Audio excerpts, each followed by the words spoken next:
The meeting is being recorded. Let's all stand for the pledge. Face a Haldane flagpole.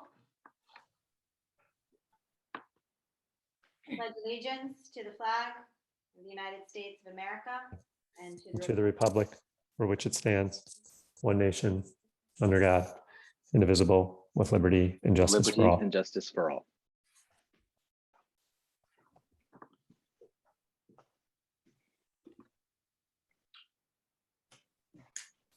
President Daly. Here. Vice President McNall. Here. Trustee Clements. Here. Trustee Valentine. Here.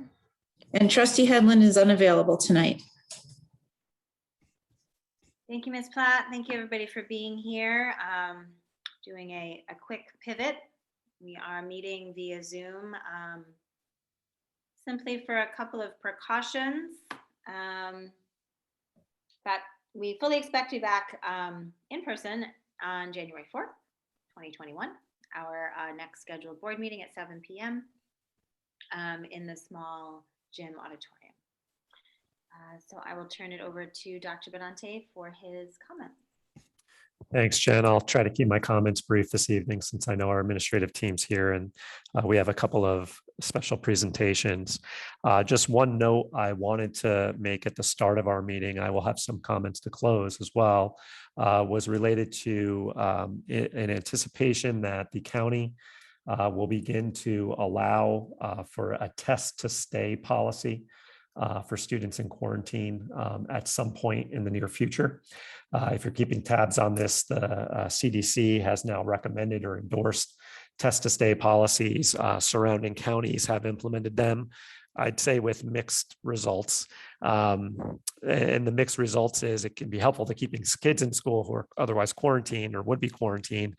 It's proving to be quite the logistical endeavor for schools that have already implemented these policies, and Westchester in particular.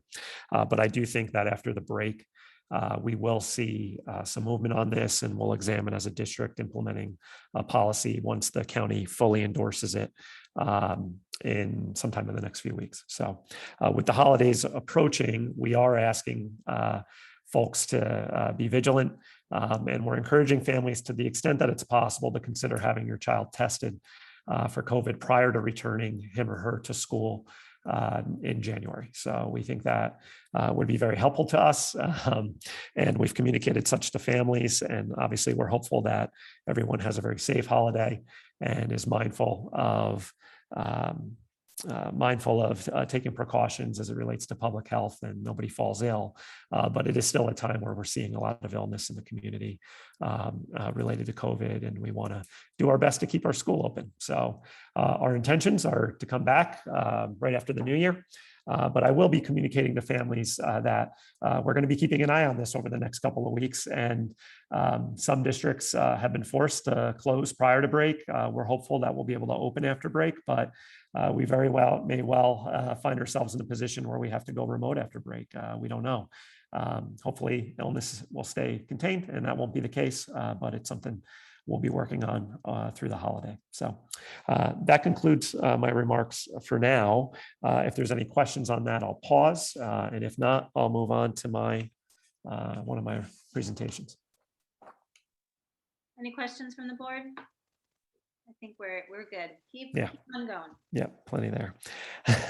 I did want to just spend a few minutes this evening talking about the budget parameters for the upcoming school year. This is something we typically do in early December. We just have had some busy agendas, so I did not get to this quite last meeting. So I'm going to just share my screen. Again, I continue to announce that. It's been some time since we've had a webinar.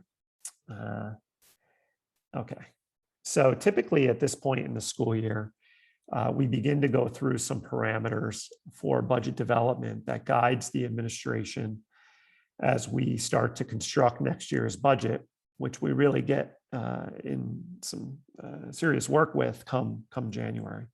So we have some information at this point, but as you know, the state budget is nowhere near complete. So there are some gaps that we have to fill throughout the budget development process. I just want to start with where we left off at the end of last school year, beginning of this school year. You'll recall that voters approved a 1.8% increase to the levy in May. However, when it came time to set the final tax rate, which occurs in the summer, the final assessment resulted in a net 0.58% increase to the tax levy. So that's good news for our taxpayers in our community. While they approved a 1.8% to the levy, the actual impact on their tax bill for this upcoming school year was about 0.6%. And I think this is an area we've done really well with over the last couple of years in keeping the tax levy quite low, lower than what the voters actually approve in May, due to some functions that are outside of our control, some that are. As we go into this school year, we can anticipate an increase to foundation aid. This was good news that we left off on towards the end of last school year, with a commitment through the legislature and the governor's office to fully restore foundation aid. So you'll see these figures reflected over the last 5 years here, along with the increase from the prior year's foundation aid amount. And you can see that this year we realized an increase in foundation aid of about $136,000. We anticipate another increase going into this year's budget development for next school year of $113,000. As you can see in previous years, these were, the foundation aid was frozen, or we received a very modest increase. So having these increases are better news than what we've had in the past, certainly. We're beginning to see other figures come in at this point that can give us, again, if you think of this next month or two as filling in some gaps in our budget or factors that influence our budget. Our health premium increases are projected at 6%. That's pretty significant. We do belong in a consortium, and part of that is to keep costs low, but healthcare costs continue to rise, and our premium is going to increase to 6%. It's something that we should keep an eye on. The TRS projection is at 10.5% at an estimate. This is a slight increase from last year where we were at 9.8. Again, this is a TRS contribution on all teaching salaries or instructional staff salaries in the district. The ERS rate will decrease from 16% to 11.6%. As a reminder, employees who are in the ERS system, our maintenance and operations staff, our clerical staff are all part of the ERS system. And we're still awaiting BOCE's budget information for the upcoming school year. So again, still very early on. These figures will begin to become more clear to us as we go through the budget development process and we provide information to the board on a somewhat continual basis once we get into January. As I said last year, the main thing is to keep the main thing. So we want to be mindful as we go into budget development for the upcoming year of some of our strategic priorities as they relate to our strategic coherence planning goals and areas. So whether it be curriculum alignment, professional learning, how we establish goals for students, how we service our vulnerable populations within our student population. These are all things that should be at the fore of our planning process for budget development. So as we go into budget development, these are the parameters that I'm presenting to the board for consideration. We don't need to make any decisions on this tonight. We will leave some room for discussion. The board has been good about developing a budget to the levy limit or endorsing developing a budget to the levy limit each school year. And I think as you've seen, even though we've developed a budget up to that limit, it has not necessarily resulted in an actual tax increase to that amount, especially over these last 2 years. The amount of taxes our community is paying is actually lower than what we're levying or what they're approving in June. And I think that's good news.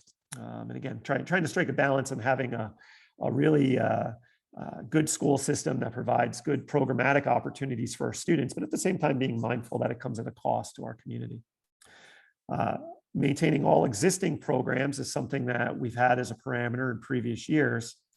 However, the board has asked in the past, well, what would it take to include to include new programs or new additions into our budget? And I've included 3 areas here that I know we have discussed with the board that I feel a responsibility now going into this budget cycle. This will be the 4th one we've lived together, and the last couple have been heavily influenced by COVID, but of providing you with cost outlines for certain programmatic areas that seem to continue to receive a lot of our attention. So literacy at the elementary level and how we design our literacy model at the elementary level is there's room there, or there may be room there for us to continue to consider programmatic additions in this area, including further additions to our intervention model. School scheduling is something I know I've discussed. I think some of our administrators have brought up as well some of the limits of our current school scheduling model. We have 3 schools all on one campus. We share staff between those schools, and those schools are on 3 different schedules. And that presents some real, some issues for us throughout the year. So this might be a good budget development to put some things in place to begin to address that issue. Lastly, the board has heard from our community, and the board has asked questions themselves about our special education model, K through 8, in particular, our co-teaching model. And again, as we're going into this budget development process, I do feel that a bit of a responsibility to provide an outline of the cost associated with potentially expanding this model at the K-8 level for the board's consideration and discussion, and then ultimately direction on whether the administration should include a change in this area in next year's budget. Now, there are other areas that I think are important to the board or to our community that you may want me to consider as and the administration to consider as we go into budget development. And we don't, again, need to make all those decisions now, but I do think that the administration between this evening and early next month, our first meeting, certainly by our second meeting, we should wait no longer than that. I would need to hear from the board by then whether or not there's any other program areas you want us to consider for inclusion or consideration to include in next year's budget development. These are just a few that I recall from our discussions over the last few years. There may be others that you want me to consider. So that's something that, Jen, we can talk a little bit about now, or we could just agree that we'll revisit this as we come back into session after the new year. And that's it for this evening. So I'll pause there to see if there's any questions or discussion that we want to have now.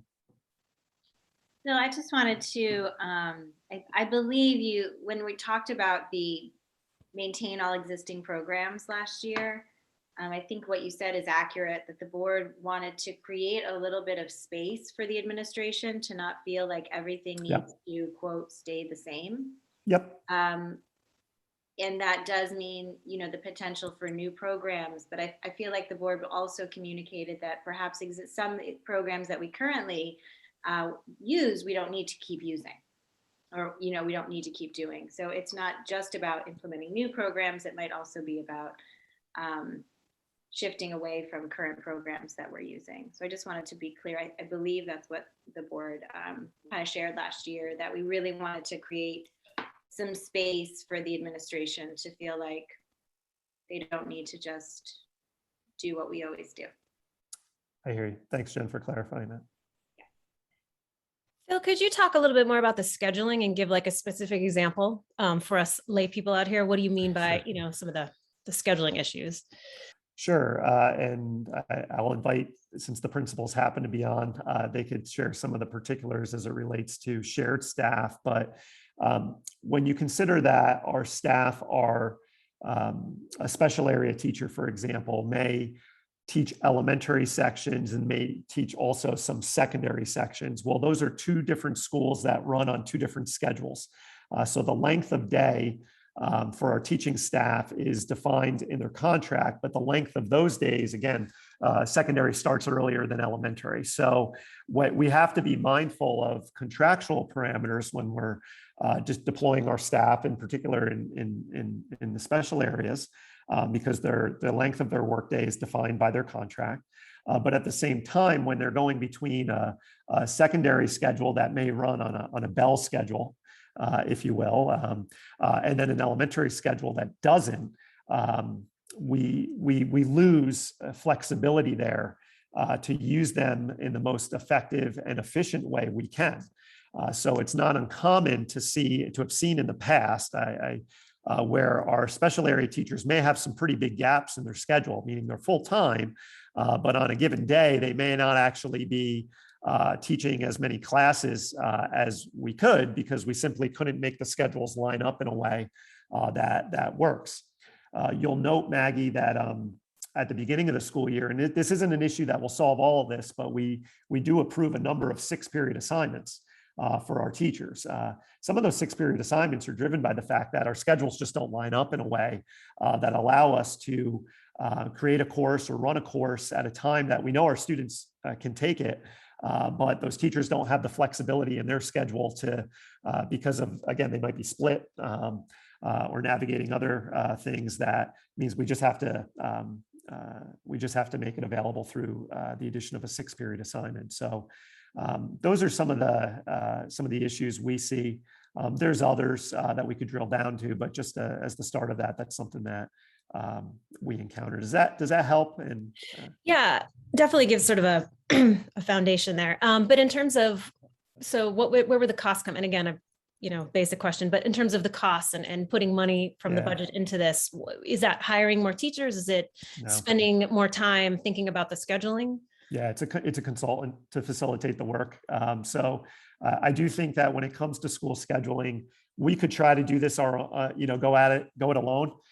I would not advise that we do so, because there's so many intricacies to each of our buildings, that to try to get our administrators and a few of our teachers in a room to work it all out, it would come at a significant amount of time. And I just think that there's people out there who do this work. They work with school districts, across either nationally, certainly regionally, who are pretty adept and have either programs or a mind that they could just take all of our parameters and go and work with it and come back with a product that will largely address all of our issues. And it's not a huge cost. It's not something that would drive the budget. But anytime you're bringing in a consultant that may be working with our staff in such a way, I think we want the board to endorse that before we get into it, because I think it does come at us. It is a more significant investment than other consultants we may work with throughout the year. So that's where the budget piece would come in. That's one I think we can get done. Some of the other costs that are more staff dependent, as we talk about reading, as we talk about special education, those are much more significant costs. The scheduling piece is just one we keep hitting on in our discussions, and I'd be remiss, I feel like, if I didn't mention that it's on our radar as we go into budget development. And Dr. Benante, did that come up in another study we did? Remind me of which one it was. Was it the demographic study, or there was a building study, and the scheduling was like earmarked as an issue?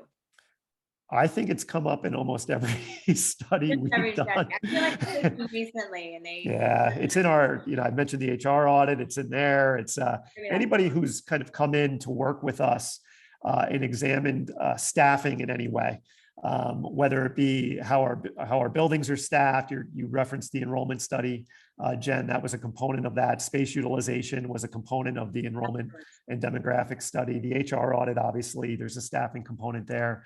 Everyone has alluded, and this is good because it's a good kind of independent measure. People who do not work with each other, who serve as very much an independent auditor on our system, have all brought up the school scheduling piece, and even our own internal folks would point to it and say, yeah, that's something that's needs to be re-examined. Yeah.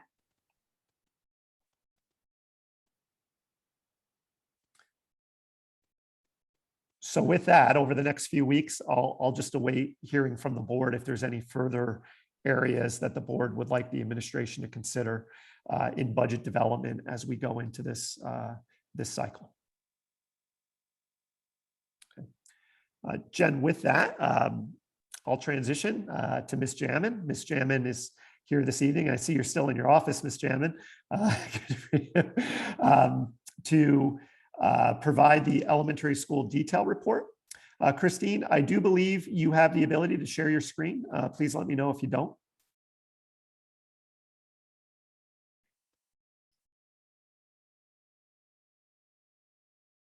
There you go.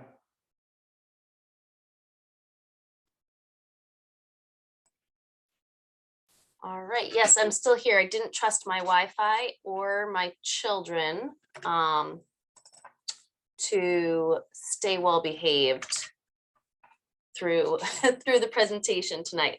I'm not sure whether my children or my Wi-Fi is more misbehaved. It depends on the day. So thank you for having me here for the elementary detail report. We're much earlier in the year than the last detail report, so some of the information I would have had to share last year, we're not yet there in this school year, but we'll go through what we have in December. So our building goals this year, we had 3 building goals. The first was to support collaboration between teachers as we look at the strategic coherence plan and our Haldane essentials.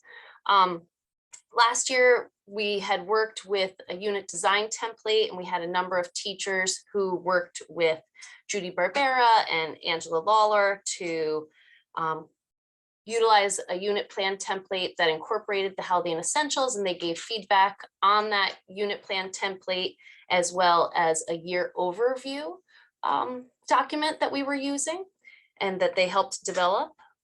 Over the summer, we had some 4th and 5th grade teachers, Mr. Dudar, Miss Newman, and Mr. Bernstein, who did summer curriculum work using that unit plan template and work on how to assess the Haldane essentials within their work. So then as we entered this year, we have been using our superintendent's conference days. Every teacher in the district, we set a district goal to have all of our teachers, when they did their personal goal work as part of their APPR plan, to incorporate a goal around either using the unit plan or the Haldane essentials and how they would incorporate that in their work in their classroom. And then we've talked at faculty meetings during breakout rooms about any difficulties that people are having or things that are going well with incorporation of the Haldane essentials.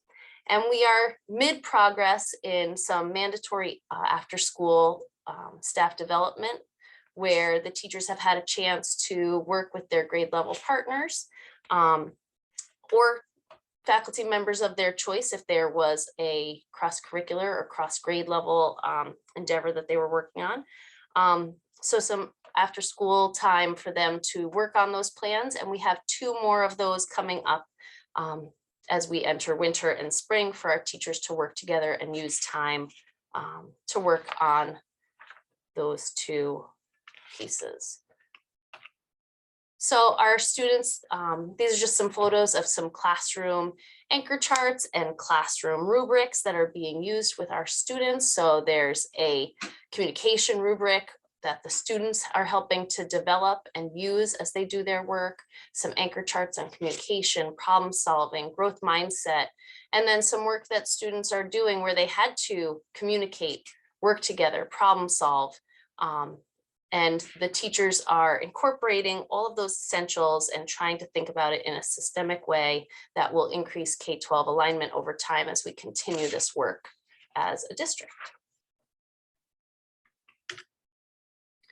Our second building goal was to develop a building-wide understanding and common language, especially for students around the Haldane essentials.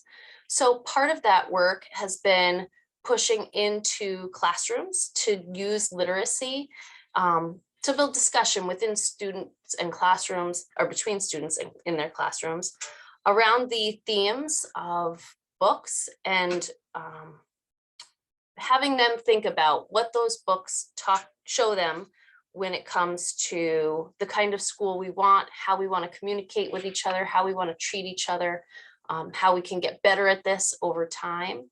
And so there's 6 themes we're exploring through literacy as I push into classrooms. The first was creating a welcoming school. So 6 different books were read with students where they could examine what happened in the book and discuss, is that the kind of school we want? Some of the books gave examples of a positive school community, others showed conflict, and what kind of a school did we want? So those classroom discussions were our first discussions of the year. Managing feelings and conflict is the second theme. Then respecting other people and their value and contribution to our school. Mistakes and how they can help us learn and grow, and how that ties into growth mindset and also emotional intelligence and wellness. Encountering problems and how we can see them as opportunities for growth and learning. And then believing in yourself will be the final theme of the year.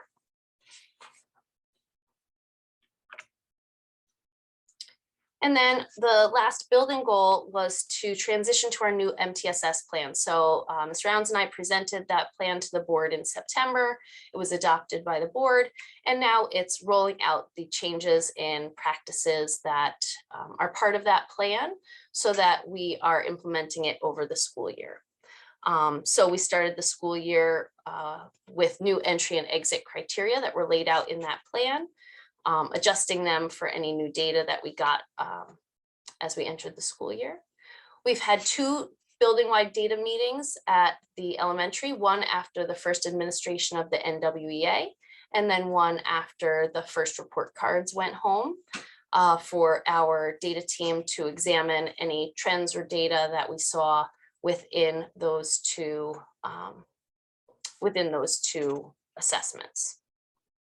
We also have a new interventionist and a new behaviorist. So an MTSS plan, as we talked about in September, talks about academic supports for students, but also those social emotional supports for students.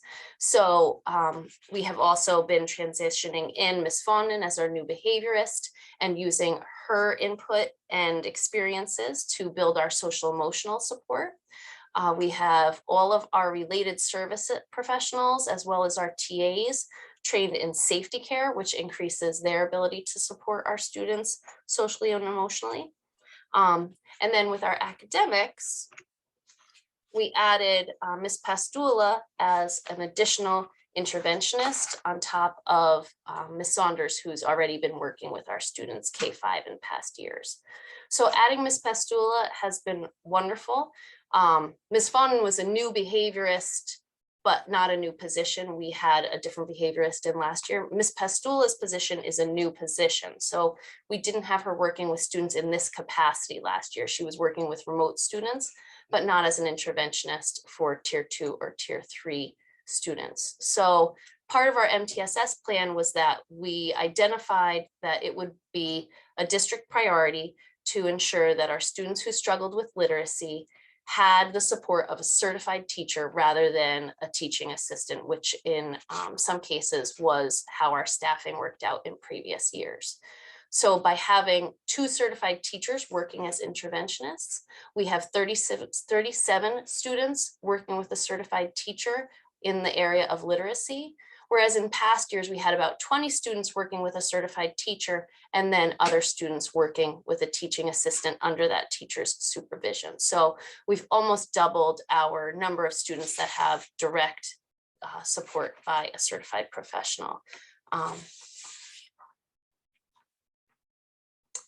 These are our current student reading levels outside of kindergarten. So the kindergarten one I'll talk about in a second.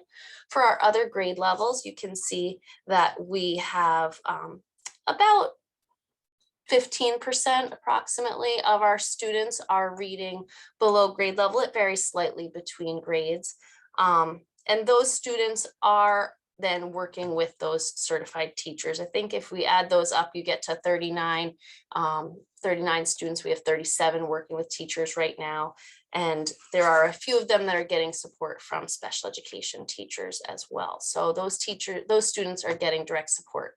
Our kindergarten number there is higher than normal. And the reason for that is that is the September assessment for our kindergartners. And we do have more kindergartners this year that didn't attend preschool last year due to the pandemic. And so they came in with more gaps in their understanding, but that number doesn't reflect well our number of kindergartners who struggle. What we saw as we moved into September and October is a lot of those students were below grade level just because of exposure. And as they were exposed to those topics with their teachers, they are quickly closing that gap and learning the letter IDs, the sounds, and the things that we're putting them behind. We do have some of our kindergartners working in an intense tier 1 support with a certified teacher or TA.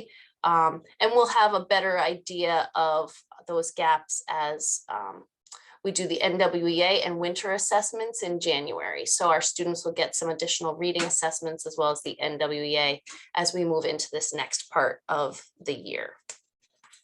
That's the normal time we do them. We just haven't hit that part of the year yet.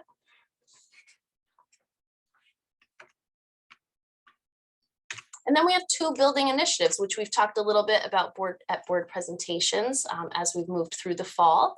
The first initiative is we are examining our math resource. So utilizing the Ed Reports protocol. And we talked about this a little bit last year as we looked at middle school math, and also a little bit when we looked at TC Phonics the year before.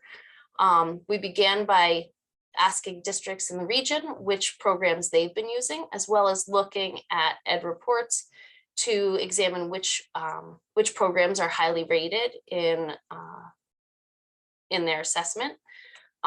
We created an analysis tool based on teacher feedback of having used our previous curriculum, Eureka, to identify the priorities and the must-haves for a math curriculum. And using those priorities, we examined the programs that we identified, and we've narrowed it down right now to Eureka, the one we currently use, Bridges, Big Ideas, and Envision. I mentioned that at our last board meeting.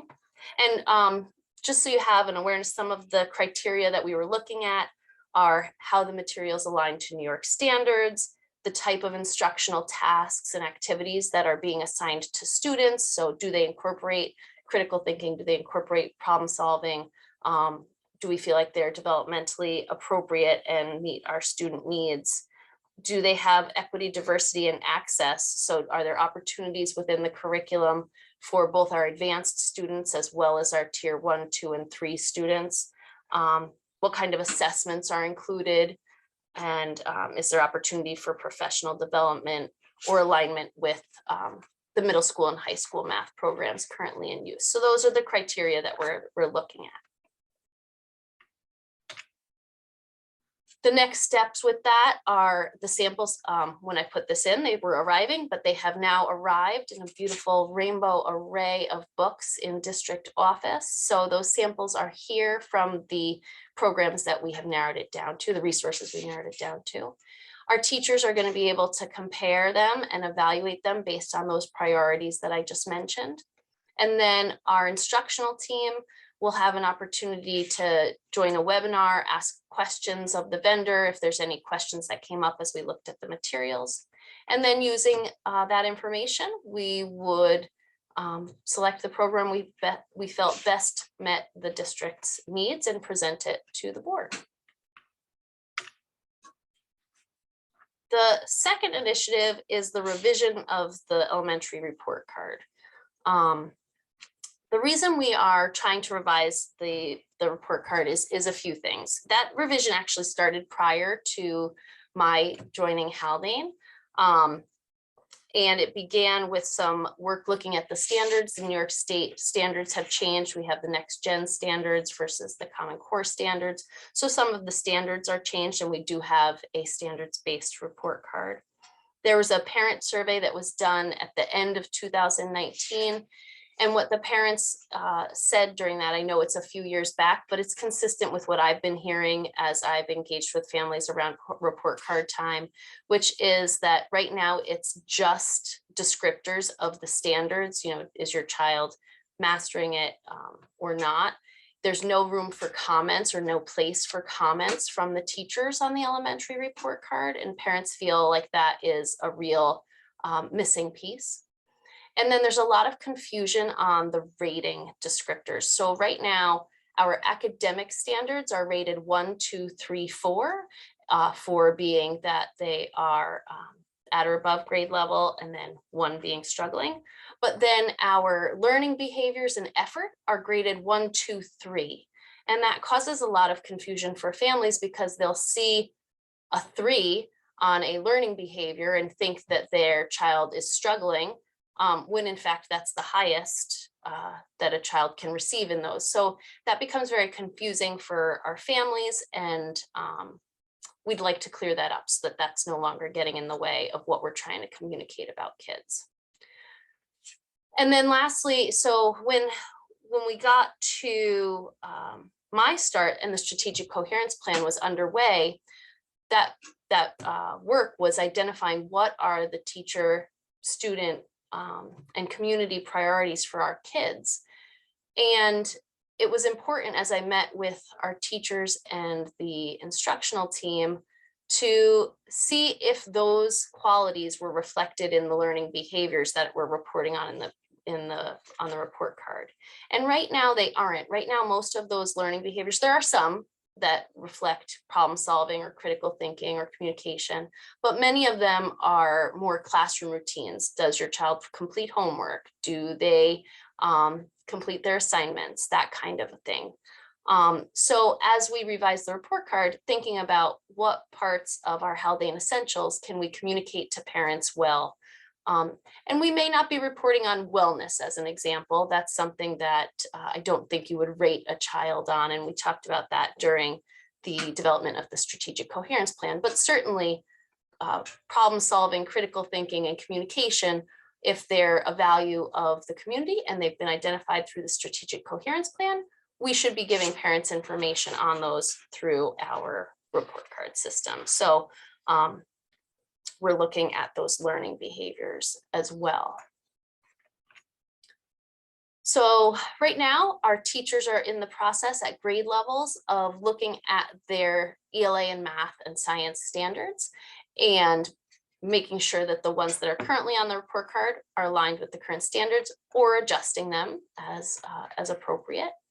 In January, we're going to have articulation meetings where our kindergarten teachers take the standards that they identified and meet with our first grade teachers and make sure, do we have alignment between what we're saying are the priorities for each subject area for our students. And then vice versa, our 5th grade meeting down with our 4th grade, the 3rd grade, etc. So that we have a chance to, a 3rd grade teacher has a chance to meet with the 4th grade and the 2nd grade to make sure we have alignment and agreement on those standards. Then we'll meet on the learner behaviors, as I mentioned, to align with the Haldane Essentials. Then we're going to need to decide what sorts of descriptors are we using to clear up that confusion for families and make sure that the descriptors we have for how a child is doing on the standards make sense to families and don't cause misunderstandings. We would communicate what the new report card looked like and how it was going to be used to our families. And then for next year, we would have that new report card approved by the board and in use, and then imported into PowerSchool so that we can have it electronically. Now, I've met with PowerSchool, and it seems like having a new report card up and put into PowerSchool is a real possibility. At the very least, we would be able to use the new report card in a paper-based form like we currently do.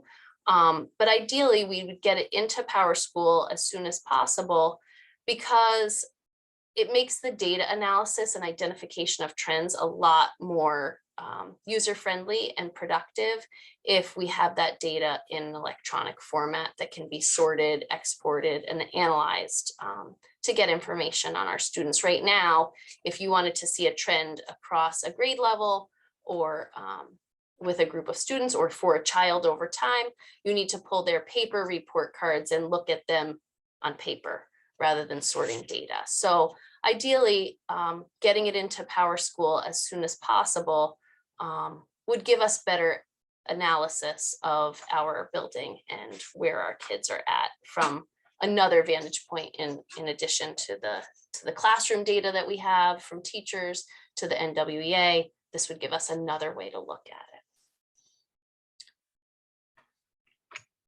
So that is where the elementary school is at. Obviously, we still have 6 more months of the year to go and a lot of work to be done. But that's where we're at right now. So any questions? I have a quick question. It's just a clarification to Sure. remind me. Ms. Pastula, the interventionist, we were able to maintain that position on a year-to-year basis because of the additional funding that we received through the federal government, correct? So Yes, that's correct. and that we for the foreseeable future. That's right. And she works through K through 5. Can you remind me too? You know, my son happened to have had Ms. Pastula and she was wonderful. Is she either, I can't remember, is she either a math or literacy specialist? She is not. She's a certified K5, K6 teacher, but K6, great. or actually 1-6. She's a 1-6 teacher. 1-6, great. With experience having been an interventionist in her previous school, but not certified in literacy. Great, thank you. Ms. Jamin, you mentioned the reading issues with the kindergartners as probably connected to their lack of pre-K, and how the COVID epidemic has affected the kindergartners, right? They came in with some learning loss or not where they usually are. Right. If they didn't attend, they didn't get a chance to learn in a pre-K classroom the same way that they might have in previous years, because a number of our families kept them home. Yes. So are you seeing, you mentioned the other reading numbers are pretty much standard, you know, around 15% are reading below grade level. Are you seeing any other academic concerns from the pandemic? Or are we at a different place at all in your opinion? So we have about the same number that we've had in previous years identified as tier 2 and tier 3, which is a positive. With those kindergartners, we have 7, which is on par with the other grade levels that we've identified through classroom assessments as not closing that gap that seems to be from exposure. So those students are working more closely with teachers and push-in support right now. So I anticipate like those would be the 7 that, if you were to ask me to guess, that I would anticipate would be tier 2 and 3 students as the year progresses or they move into first grade. I mean, yes, the pandemic, it's impacted our students less so than I hear in other districts, because we really did have most of our students in last year, but it's had impacts. Our students are especially 2nd and 3rd grade, the types of things we're seeing is a little bit different. So Ms. Gernant, one of our special education teachers, has been doing a lot of work and running some after school staff development around phonemic awareness, because if you think about it, our 2nd graders were here but impacted by COVID last year and then missed a chunk of kindergarten where they were getting phonics instruction, would have been getting phonics instruction and really solidifying those reading skills in kindergarten. So they're missing, there's some gaps in their how they tie sounds to letters and how they tie letters back to sounds. And then 3rd grade, same thing. They missed part of 1st grade. 2nd grade was different. You know, we had less opportunities for pulling small groups because we were really trying to keep strict distancing. So there was more one-on-one or just different ways of running small groups. And so there are some gaps in phonics that we are seeing. And it's been really interesting to sit in on those workshops with Miss Gurnant. And a lot of our 3rd, 4th, and 5th grade teachers have been going to them or talking to her about it to fill those gaps for the older students where we don't usually have phonics instruction grade 3 and up. So it's a gap I think we'll be seeing and thinking about looking. It ties a lot into the work Ms. Rounds and Mr. Gurnant have been talking about this year with literacy and how we support our students who are struggling with it. And would you say that phonics and literacy is the area that it's most obvious to you, or is it also in math and in other areas as well? Or does the literacy piece, is that what stands out? The literacy piece has really been standing out. I mean, I know a lot of the data shows that the math and fluency was impacted as well. It's hard sometimes to pull out what's literacy and what's math when the problems are word problems. So I think they go together. Gotcha. Thank you. And Ms. Gemmin, one other on that, we're currently using units of study as our primary curriculum, Yeah. correct? And I know that there was some reconsideration because of some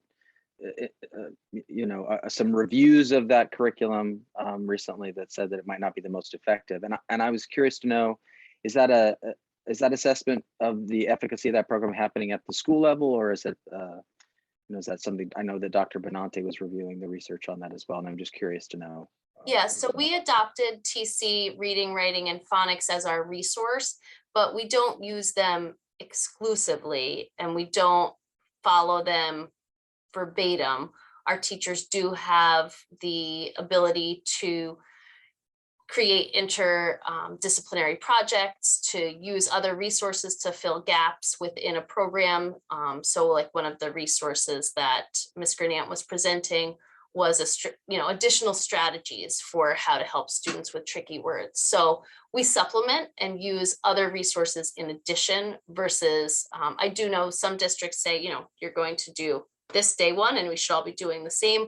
We don't use it that strictly. We use it as a resource and then supplement it and use, there's some writing pieces of the TC phonics, physical writing, like how to form letters that are not as strong as some of the teachers would like or don't have some of the supports that students might need. And so they'll use the foundations chart and pull it out and help kids practice how to make their letters, how to start, and how to do that. And that's fine. If there's an intervention or support that a child needs, then we use other resources to supplement as well. Thank you.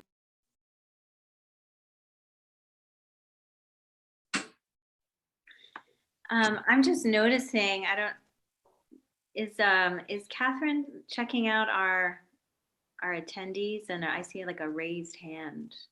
We're going to address those during the public comment section, right? Okay. Any more questions for Ms. Jamin? Okay, thank you very much. All right, thank you. I'll see you again in a second. Great, we'll be here. So we're going to go into public comment. Communication from the public. So this first public comment section is for people who would like to make comments on the special presentation that we just heard or on any upcoming agenda items. So I will just turn it over to Ms. Platt to see if there's somebody that has chatted. And Catherine, let me help you because I think the meeting's under me, so I don't know if you're able to actually promote anyone to panel, right? So Jen, if it's okay with you, I'm assuming we would follow the rules that we followed when we were doing these more often, which is if anybody would like to make a comment, they're welcome to use the raise your hand feature in Zoom. And then I will promote you to panelist. So you'll have the benefit of joining us here on screen, making whatever comment you wish to make following the rules or guidelines that Jen provided, and then we will, or I will, put you back into the as an attendee. So Ms. Cotter, your hand is raised. So you have the pleasure here, I guess, of going first. I'm going to promote you to panelist, assuming you have a question or comment you'd like to make, and this just takes a moment to occur.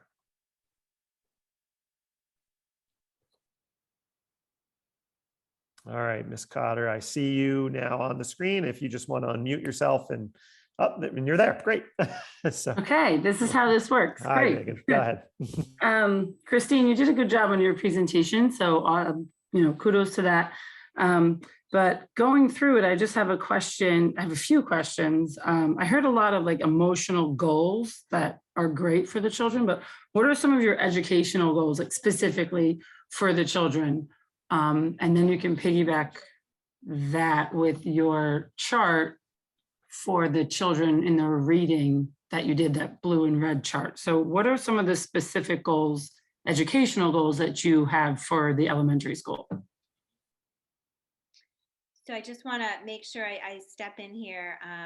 So Ms. Jam, so these public comments are just comments, so it's not really question and answer. Oh, okay. Yeah, I didn't really know how the question and answer thing aspect works here on Zoom. So Yeah. can we just ask a question and like we'll hear the answer later, or how does that work? Put it into the atmosphere, and then the principal or the board president or the superintendent, like whomever is appropriate to answer your question, will get back to you with your answering your question.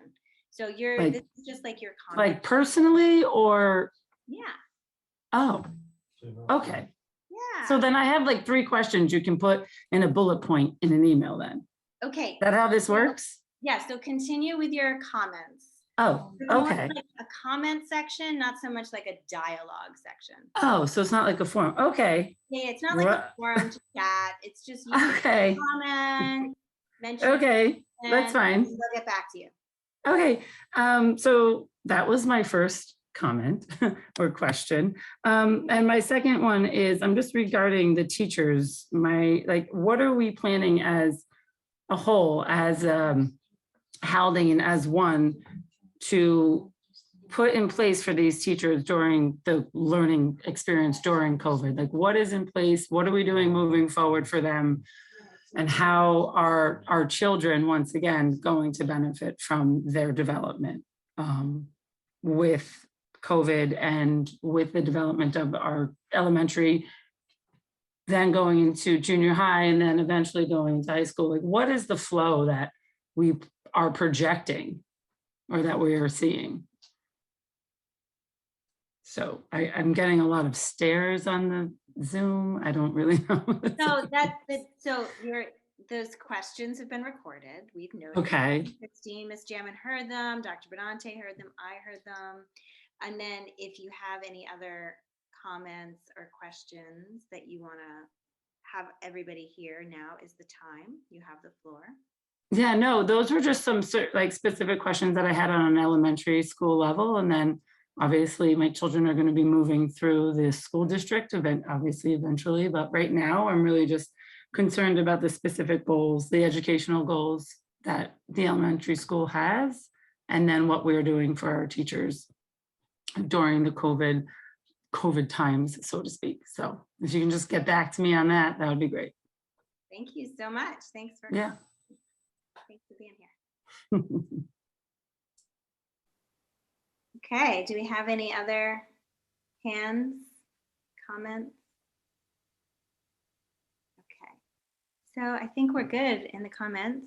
There's another section at the end of the meeting where anybody else can comment on what we've heard or on just kind of anything. It's kind of a more general comment period. So you'll have another chance if anyone wants to say anything else. And we're going to go into the information reports. So I'll turn it over to Luke to start us off. All right, thank you. So I got a few things. We have the second issue of the Haldane newspaper, The Blueprint. It's being released be on the website, Haldane website, as well as featured by the Highlands Current. And this issue includes coverage of clubs, book reviews, and as well as mental health tips. One of these things is the Blues Devils being highlighted, who performed along with the jazz band, the Blue Notes, and the middle and high school band and choruses. They performed in their recorded concert, which will be the link for that will be posted and will be sent out soon, which was all there. And then finally, we just have the Holiday Spirit Week in high school. It's ongoing. It has things like Holiday Pajama Day and Ugly Sweater Day. So it's been fun going in right before break. So yeah. Great, thank you. And Ms. Jamin, just in case you wanted to you have more stuff to tell us. Just in case you haven't seen me enough. No, my board report, knowing that my detailed report was this evening, I left my board report to focus on some of the more community highlights. So at the beginning of the month, we had our parents back in the building for parent-teacher conferences. It seems like a year ago, but it was only a couple of weeks ago. And it was truly wonderful to have parents back in the building. It was a small scale, one-on-one with teachers, but they were back. They were able to see their child's classroom. Some of our parents, for the first time since the last time parents were in the building on a larger scale, was December of 2019. So some of our families with kindergarten and first graders hadn't seen their child's classroom in person other than on Zoom. So it was great to have them in the building, show them around, see their classroom, sit with their teachers face to face and hear about their kids. Our student council was elected in November, and their first initiative of the year was that they met, they discussed with the Phillipstown Food Pantry what kind of needs they had and identified that food after the holidays is a real need, and that they started collecting food now that can be given to the food pantry following the holiday. So we have a food drive that's running through the end of the first week back, so January 7th.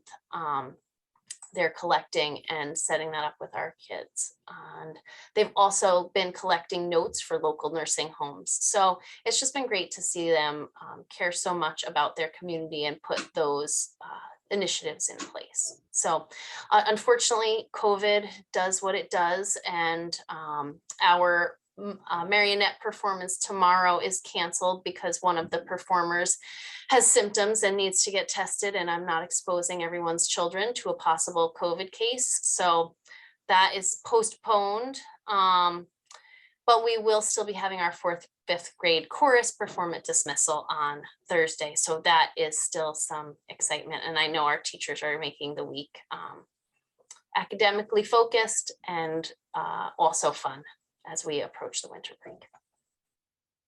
Great, thank you. Dr. Steelkey. Good evening, everyone. I second Ms. Jamin. It was definitely a pleasure to have parents in the building for parent-teacher conferences. 3 other highlights that are occurring this season at the middle school. The Community Read Planning Committee selected Refugee by Alan Gratz for our Community Read.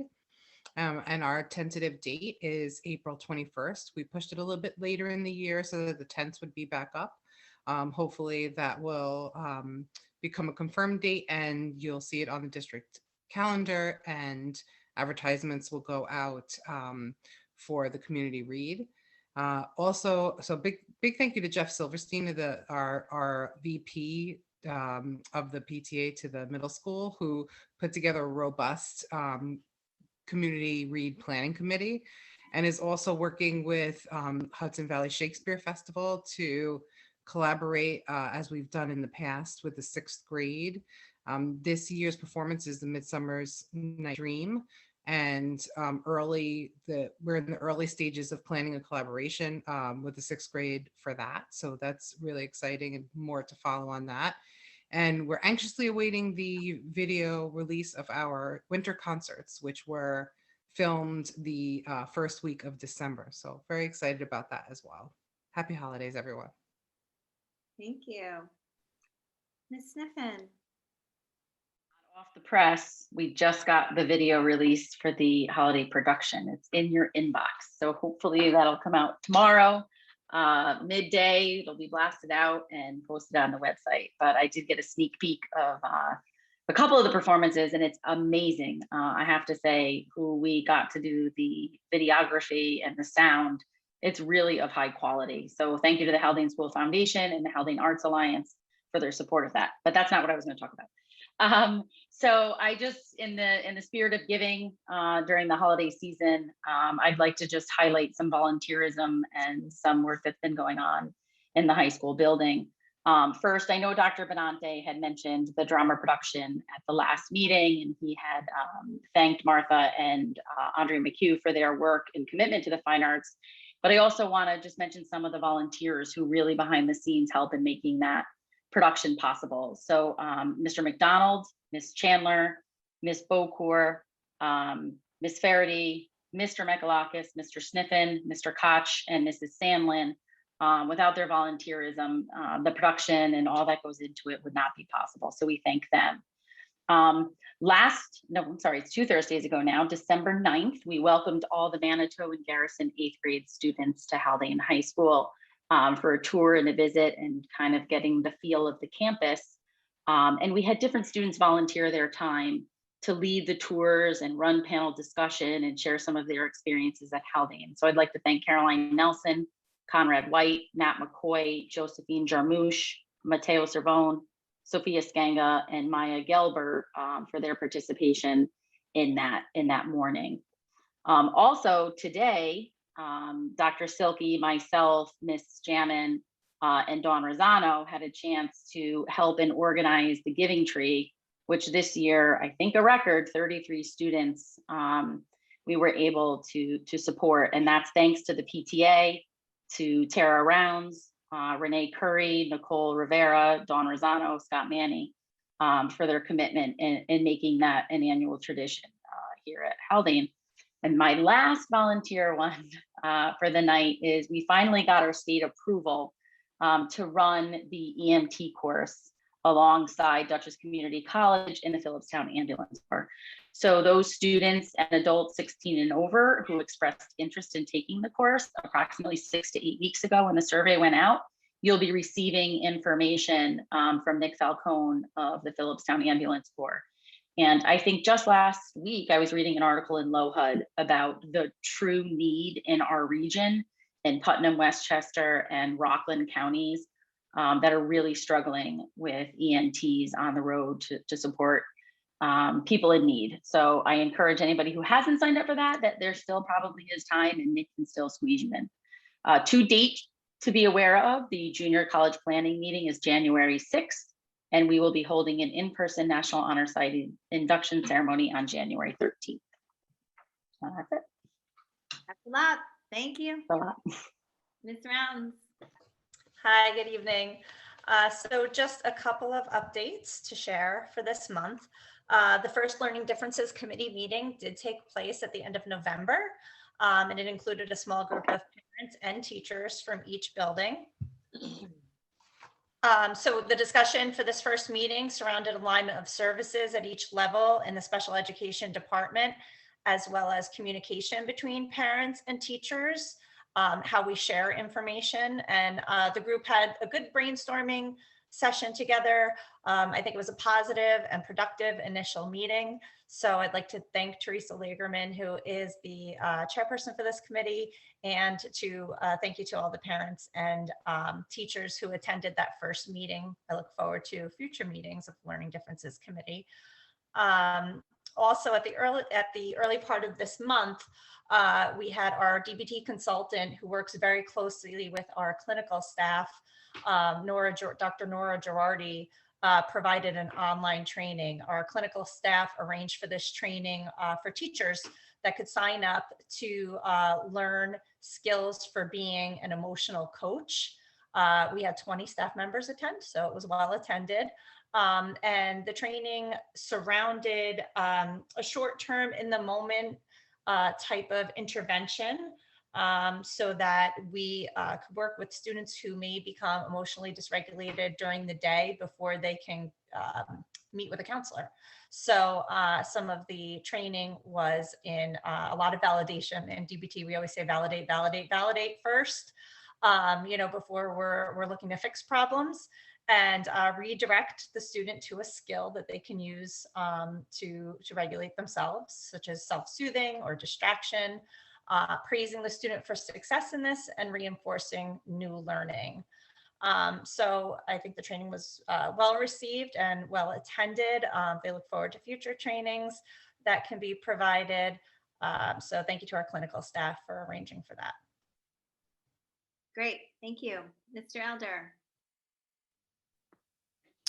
Good evening, everybody. Just want to give a little update on the human resources side. As I said in my report, that this year I'm proud to represent Haldane at the Lower Hudson Council School Personnel Association Diversity Job Fair, which is going to be held on virtual job fair, which is held on February 22nd on Saturday. And this was created a couple of years ago. And this year it has 44 different districts are participating throughout the region.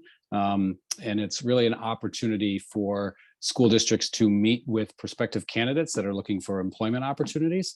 But what I really said, like in my report, it's really an opportunity that allows us to go out and kind of communicate the mission and values of Haldane and speak to people about the great work that we're doing up here, and provides an opportunity for us to kind of meet candidates for potential vacancies we may have, or vacancies we don't even know about.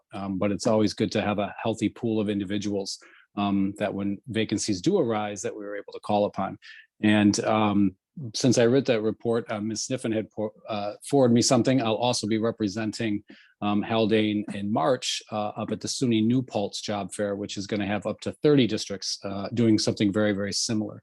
And so it's all part of the process of and the role of human resources of just trying to get out there and communicate our mission and values to as many people as we can, and just keep interviewing and keep talking with people. And it's a great way of building a resource to have some really high quality candidates should the time arise. Great, thank you so much. Mr. Cowan. Good evening, everybody. I'd like to start by just picking up where I left off last month and finish recognizing the last of our fall sports teams and some of the awards and honors their players had achieved. Our football team won their league championship this year, and I believe it was the first time in 20 years since they had done so. They were Section 1 finalists and regional finalists. Players earning all league honors are Thomas Tucker, Giancarlo Carone, Ryan Irwin, Ryan Van Tassel, Soleil Gaines, Evan Jacinta, Dylan Rucker, Jake Mason, Jack Hartman, and Will Etta. Players earning all conference honors, Ryan Irwin and Evan Jacinta. Our players earning all section honors, Giancarlo Carone, and Giancarlo was also the defensive back of the year for League Two. And I'd like to say congratulations to Coach Ryan McConville, who earned Coach of the Year for League Two. And to close out our fall season, I just want to make mention that all of our fall varsity teams this year earned Scholar Athlete Team recognition from the New York State Public High School Athletic Association. And to just review that again, in order to receive that honor, the team's average GPA for 75% of the roster must be greater than or equal to 90. So that's an outstanding job by our fall student athletes, and hats off to our teachers and support staff that work with our students daily. And then I'd like to just close by sharing with the board that I intend on starting a group for student athletes that will be referred to as the Student Athlete Council. This will be a group of students with representatives from each of our varsity teams who will meet with me monthly. And we will discuss things like character, leadership, captain training, mentorship of modified athletes. We'll look to have discussions around sportsmanship and other topics within athletics. And we'll work towards planning and facilitating the community service project annually. So my goal for the new year will be to start to meet with these students monthly to really kind of create a format of what we'll follow the following school year. So I'm excited to get working with this group, and I think it'll be great for our student athletes. And one last update, our boys varsity basketball team beat Peekskill tonight 73 to 59. Happy holidays, everyone. Fantastic. Thank you. Mr. Walsh. Hi, good evening, everyone. Facilities Department has been busy this month just maintaining our day-to-day operations. While we've been busy and we've been steady, we're looking forward to the reprieve, the winter break, the upcoming winter break. We have some work planned that can only be completed while kids are not in the buildings. We broke our group down into teams. We have a painting team to do some miscellaneous painting throughout the district. We'll be conducting some HVAC repairs, both in-house and contracted.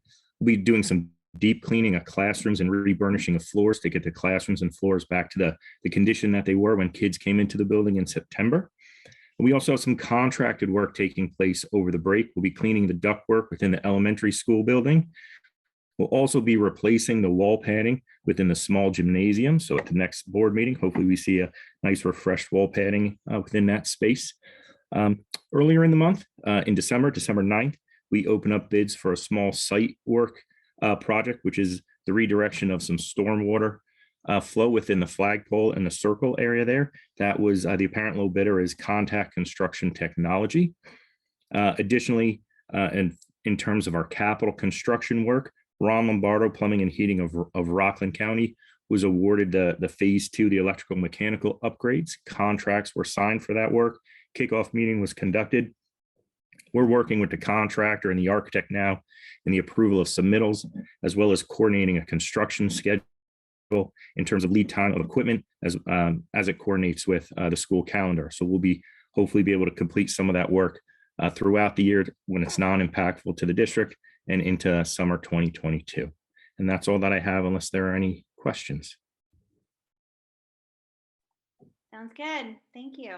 I have a question for Tim. I'm sorry. I couldn't unmute myself fast enough here. I was just wondering about the flagpole site improvement. Is that related to when we did the walkthrough with the board in September? Is that related to the water that comes in through the building? That is not related. Currently, the water that comes into the building, which is down into the music room and labeled River Haldane, which sometimes flows into the hallway, that is in the hands of the district architect. They'll be looking at that. That includes some potentially minor site work, but also building waterproofing to prevent water from coming in. This is water that is strictly at the flagpole, which in times of torrential rains floods that area severely and is impactful to access to the building. It impacts underground fuel oil storage tank, which is just off of that area. So it's something that we're just remediating within that flagpole area. Okay, and I was just wondering why now, but you sort of answered that a little bit, but does it create like a safety hazard when people walk? It does. So it has flooded in my 2-year tenure, I'll call it many times. So it impacts access to the building. We don't want it to undermine any infrastructure or concrete that is there at the flagpole and prevents access to the building when it is flooded. Okay, and this is the money from that comes from your budget for the capital for the current budget that was approved last year, right? So that's not, it was already. It's from our operating budget, not from the capital construction project. Okay, great, thank you. Okay, thank you. Going into consent agenda minutes, may I have a motion, please? So moved. Second. These are our minutes from the December 7th meeting. Is there any discussion? All those in favor? Aye. Aye. Aye. Opposed? Okay. Committee minutes are here. These are the Wellness Committee minutes from November 15th, the Code of Conduct Committee minutes from December 6th. And then we go into consent agenda financial. May I have a motion, please? So moved. Second. Any discussion? All those in favor? Aye. Aye. Any opposed? Okay, consent agenda personnel. May I have a motion, please? So moved. Second. Is there any discussion? The supplemental memorandum of agreement, I believe, was discussed at our last meeting. Okay, all those in favor? Aye. Aye. Any opposed? Okay. So we're going into the CSE, CPSE recommendations. I'll turn it to Ms. Platt. Be it resolved that upon the recommendation of the Superintendent of Schools, the Board of Education hereby approves the recommendations of the Committees on Special Education and Preschool Special Education as presented. May I have a motion, please? So moved, but actually I'm just noticing there's no, I just realized there's no attachment. Oh, In really? Word There's docs. for me. There is for you. Mhm. Okay. But why don't we, Peggy, are you in the give me a public view second by and we chance? will discuss. I thought I logged in. Nope, I'm in mine. But maybe that's it. Maybe that's it. I don't see have mine them here. either, an attachment either. Yeah, no, because I have executive content for other items. I don't have it for this. It's in the public content. So I don't have anything, I don't have an attachment under public content or executive content for CSE, CPSE. If other people have it and it's actually there, that's fine. My concern was if there wasn't an attachment, then our passing this would have would influence the decisions. I'm okay not seeing it in this minute. Are you talking about the CPSC recommendations that we already approved? Because we've moved on to the field trip guidelines. That's what we're talking about now. Okay, I must have had a brain freeze because I thought we just made a motion. I didn't. Okay, So we did number one, the CSE, CPSC recommendations. Okay. Now we're on to number two, the I- field trip guideline. and apparently it's okay that there's not an attachment. If that's the case, then we don't need to talk about this anymore. Yeah. For the CSE, CPSC recommendations, there's not always an attachment because it's generally private information.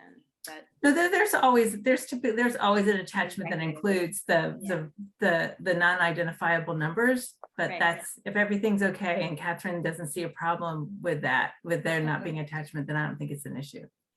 okay.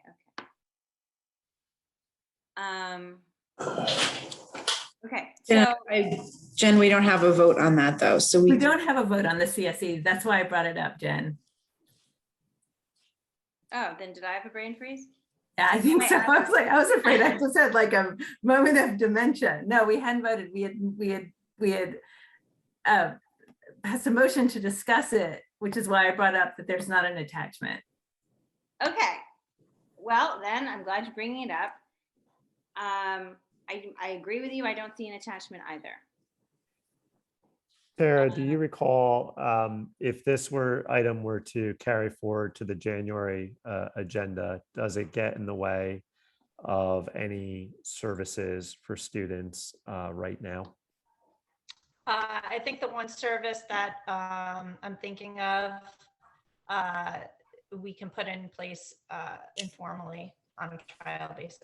So Jen, given that it doesn't appear the attachment is there and we want to honor the board's ability to review everything before they vote, I appreciate the board's, I think, what would be support in not wanting to interfere with services, but we do have only, I think, 2 school days prior to a break, and then we have a board meeting, a day or 2 later after the break. So I would actually move that we table this item until and include it on the agenda on the 4th. That way it doesn't present any obstacles for the board's processes. Yeah. And I apologize for not noting this before. That's fine. this minute. I must have missed it as well as I prepped the agenda.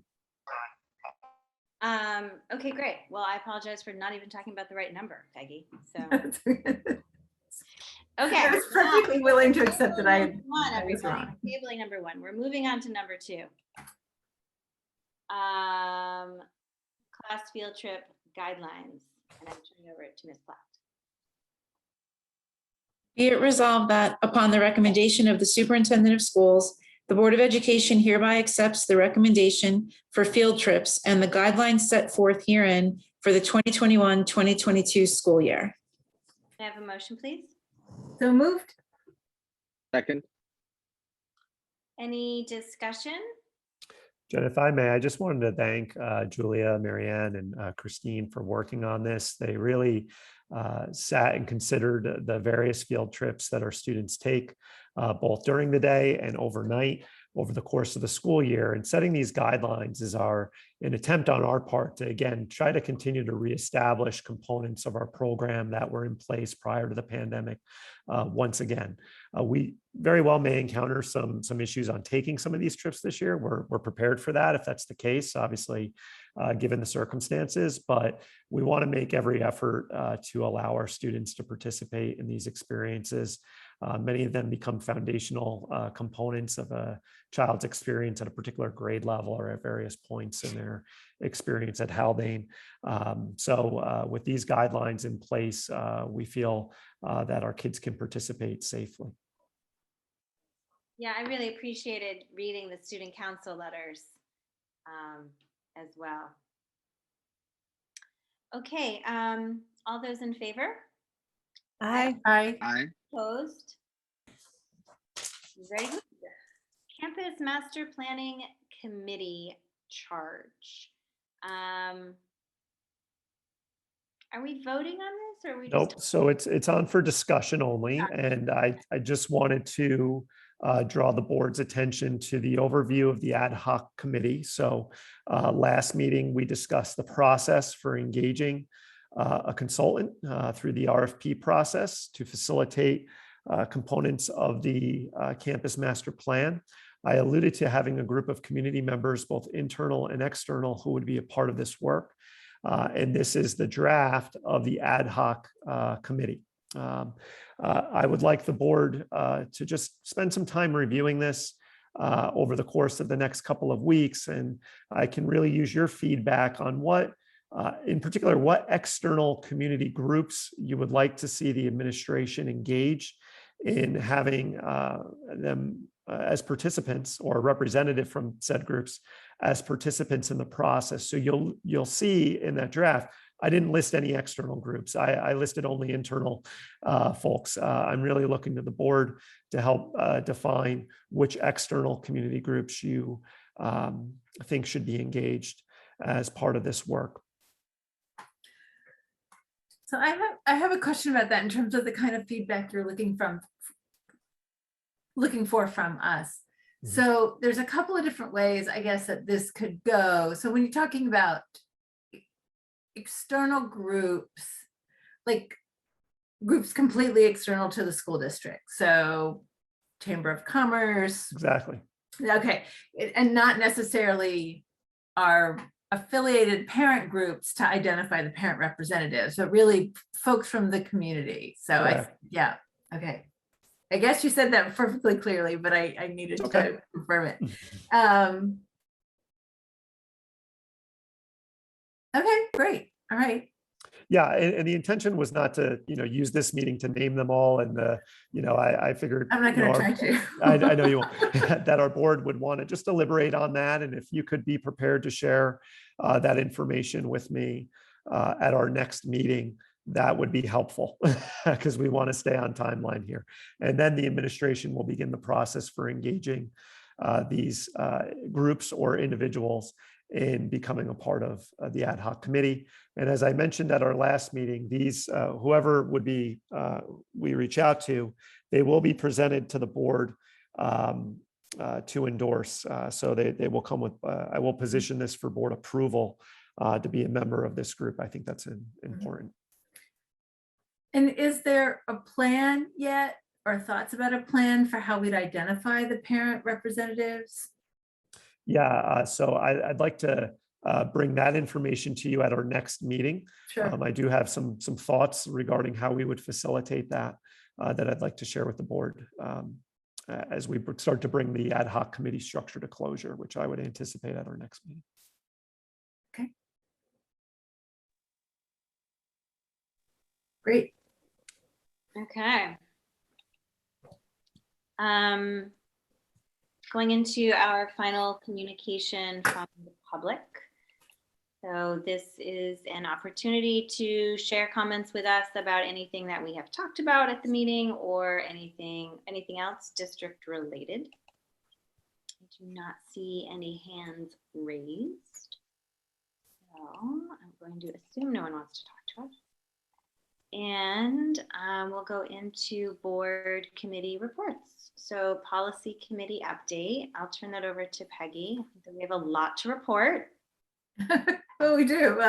So we've talked a while about our process in establishing the cycle of meetings and review. And so Phil, Jen, and I, along with, it was supported by Megan Shields, met right before this meeting. We did a few different things. So one of the things we did was we began our systematic review of all the policies in the manual. So that's pretty straightforward. And then we also did some additional review of policies that have come to our attention through Erie One BOCES as policies that they are recommending that we either update or adopt. And so we've reviewed those, and our plan for how to conduct this process, right? We're talking about hundreds of policy, hundreds of pages, is that even though the policy manual will be audited and updated by Erie One BOCES just once a year, we're going to engage in a cycle of reading and review of the processes as the committee reviews them and decides to bring them forward to the board, right? So remember this last time, we had this whole brand new policy manual. It was not feasible for anyone to review all of them.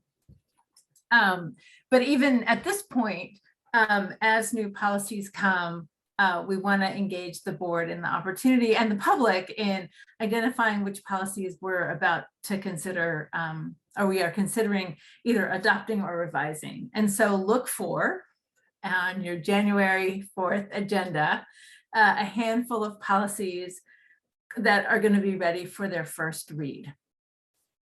And so one related to smoking, some, and we can go through what the different policies are then. And I think that's it.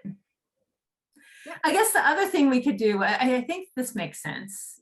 We hadn't talked about this, but the policies that we reviewed today as part of our cyclical process were, oh gosh, I don't actually have the numbers up anymore because I closed my agenda.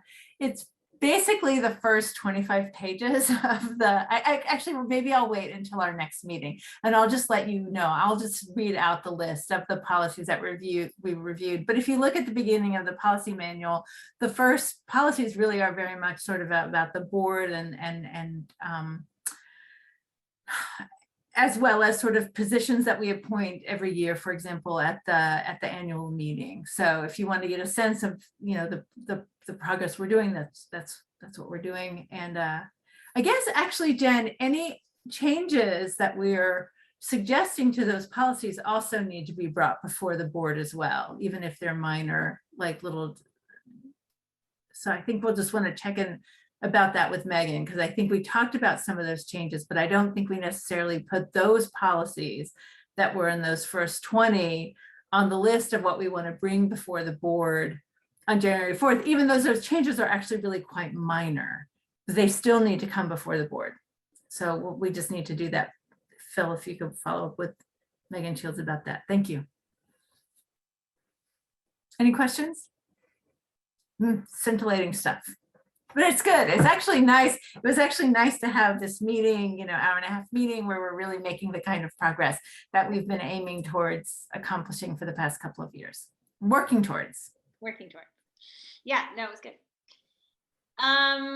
Okay, good. So, and just to note, the first reading is really just like the first reading. We won't approve it at the first meeting. There's a second reading where there's an approval option, which won't happen till towards, the second meeting in January.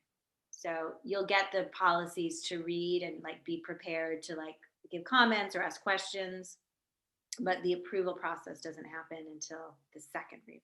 Thanks for clarifying that, Jen.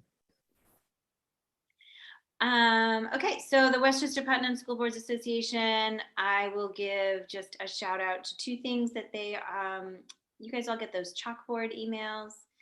In their recent one, they really called out this publication called Edutopia, and they listed like the top 10 articles from education articles from the year in their opinion. And I felt like it was so interesting because the first one really related to a conversation we were having as a board between the difference between like promoting social emotional learning, but promoting academic learning, and how can we do both?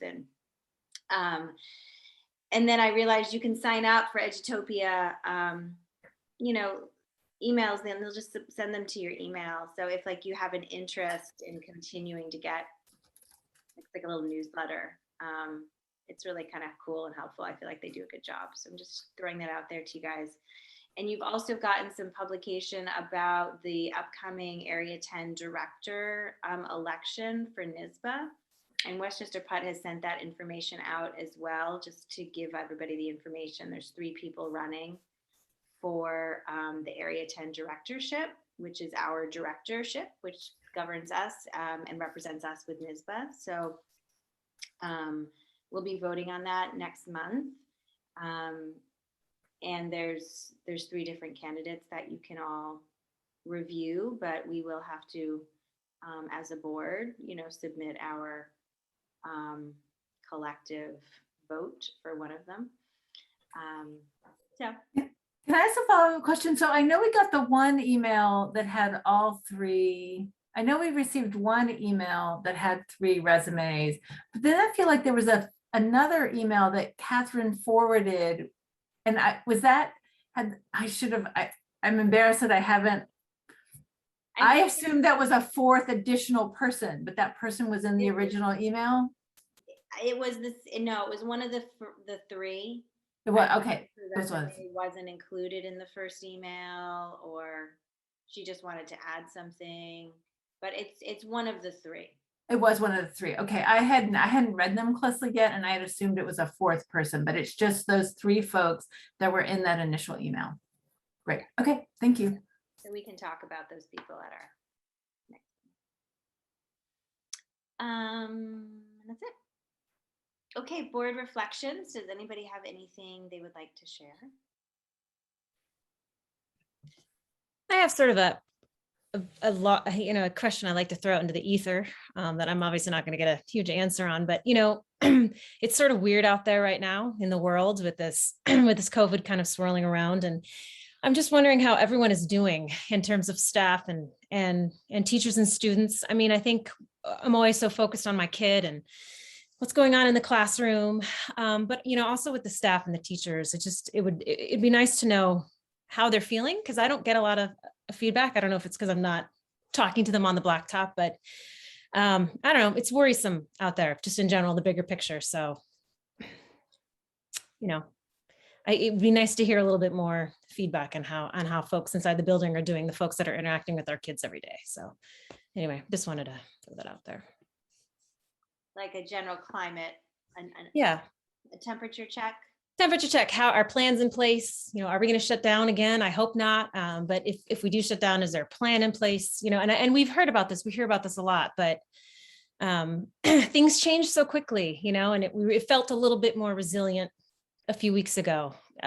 If you're talking about COVID specifically, and it's coming back now. So I don't know, just sort of a reiteration, maybe when we come back on where we are in that type of thing, and what we can expect as far as what we can expect, if that makes sense. Nothing's for sure, but it's so uncertain right now. So.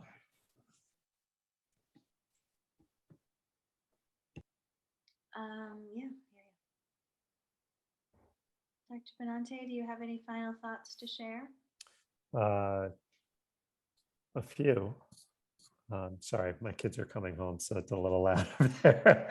Sorry if I appear distracted. And I'm thinking about what Maggie shared, and I think I was more candid last year on some of the staff matters than I have been this year.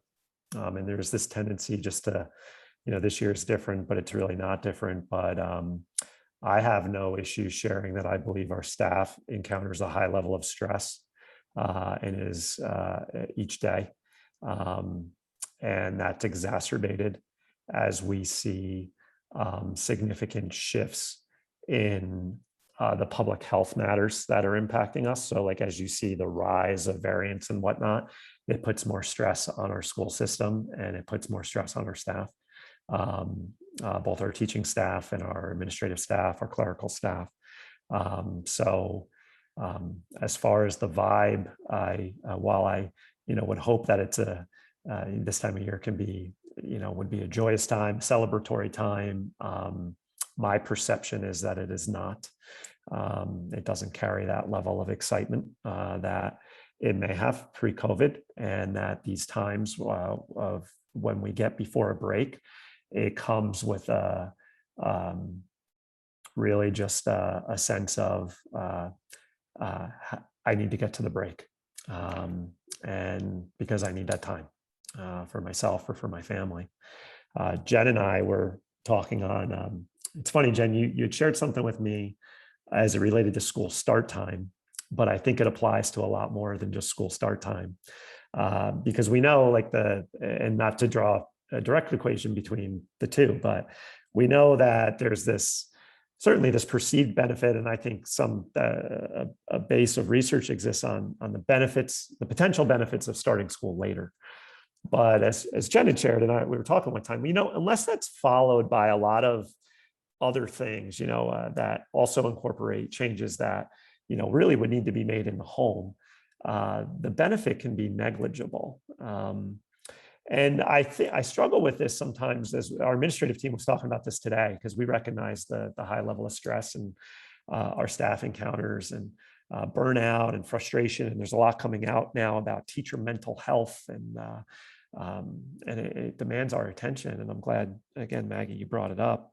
And, there's these things, but I don't know what, often these articles are not followed by, like, what strategies we could employ or what we could be doing to make that better. And I really do worry for our staff, for the staff that's on this call right now, or on the Zoom, because I know they encounter a lot of this as well, that we're pointing to the problem, but there isn't a lot of solutions being presented to follow that can guide district leaders or building leaders or people who influence policy, like our boards, on steps that we could be taking to better, to help improve these conditions that now exist within our building. And they're also like, God, I don't venture on the Twitter anymore. I used to go there, I get some good ideas about leadership and the idea, but it's like now inundated with a high level of, it just makes me more stressed. And I think it makes our staff more stressed too. So even some of these, these outlets you could grab onto that were at one point really positive and uplifting, at least my Twitter feed was, carefully cultivated Twitter feed, just aren't that way anymore. They keep pointing to the issue. And we're short on solutions right now. So I know my team's sitting with this, but I did want to acknowledge, because I think Tara had shared, validate. I think part of this is validating, how people feel. And, we acknowledge that it's a very stressful time to work in schools, and for all employees, not just our teaching staff. And but I'm glad you brought that up, Maggie.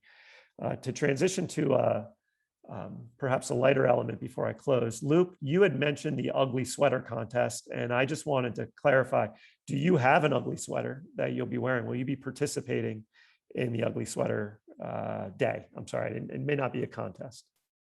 Well, there actually is a photo contest, I think, by the end of the week for best photo. But got it. I do have a sweater. I don't know if you could consider it ugly, maybe by some standards, but I'm definitely gonna be wearing a sweater. I'm trying to get in the spirit. Got it. I have a host of sweaters that I think are stuffed away in a closet from the late 80s, early 90s that were just at the time, sweaters, but now I think they qualify as ugly sweaters. So if anybody needs some help finding one, I think I have a box full upstairs. Kidding aside, Jen, just to close, I was reading, I've been trying to make my way around to our primary classrooms and reading with our students.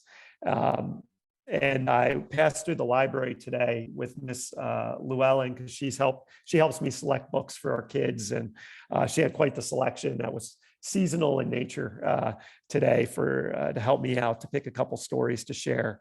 And Miss Llewellyn and I were talking about the number of holidays or cultural celebrations that occur this time of the year, and which really are dozens. You know, we think of the, dare I say, traditional ones like Christmas and Hanukkah, Kwanzaa and others, but there's, I think, something like 70 or more different holidays or celebrations of some sort, depending on your cultures. But Miss Llewellyn had shared with me that they all share a common theme, or symbols, I should say, including light as part of them. So you think of the lighting of the menorah or the lighting of the Christmas tree.